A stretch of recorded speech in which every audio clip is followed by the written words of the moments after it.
ever been to a concert where there's a tuba solo in the front. Let me see. Wow, that's great. How many husbands were dragged here tonight? Because, I'm with you. I feel you. I promise we'll make it fun for you. Thanks for coming out. So this piece of music that we're going to play for you is, Dean Martin made it famous, but people ask me all the time, like, well, why did you choose the tuba?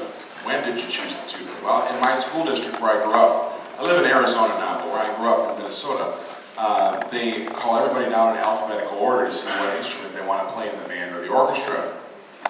And I initially wanted to play the violin really bad, but I like to play with fire so much, my parents wouldn't let me play a combustible instrument. So,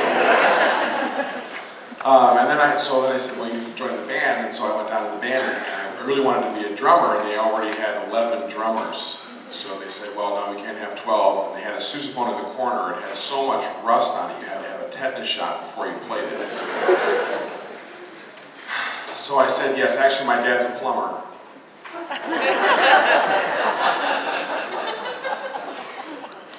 Plumber's kids over here. So I ended up on the tuba in 4th grade, and I was taller then. And thank you. There we go. Unintentionally in time. Thanks, guys. That's the definition of a percussionist, actually.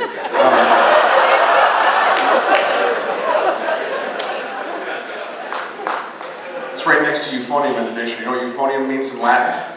Unemployable. Oh, wow, euphonium fans in the audience. I see. Excuse me. Okay, so we're going to play this piece of music. Growing up as a kid, my parents decided when I was 5 years old to take up ballroom dancing. And so they went into our basement and they made a dance studio in the basement. And then after they started taking some lessons, they decided after about a year and a half that they wanted to teach the ballroom dancing. So they started to teach, and when they started to teach right away, my dad realized that he needed to be working with all the different couples on the way they were dancing, and they needed a demonstration partner for my mom. So I was enslaved into ballroomitude at 6.5 years old down in the basement where they kept me chained until I graduated from high school. And so growing up in the 1970s, we were dancing to the music of the 1930s and 40s and 50s. In fact, it was 1982 when I went to high school, and I was devastated to find out that Glenn Miller died in World War II. I had no idea. I thought it was popular music. Because this is the music that I learned to do that. And so cha-cha was my absolute favorite thing to dance to. And this was a cha-cha that Dean Martin sang with such grace, and also this sort of underpinning of irony that I fell in love with it. I think I was 11 years old. So we're going to play that cha-cha for you right now. Imagine my parents dancing around with their children enslaved in the basement. It's called Sway. We hope you like this. Let's welcome the Wind Ensemble. Let's give it up.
Thank you.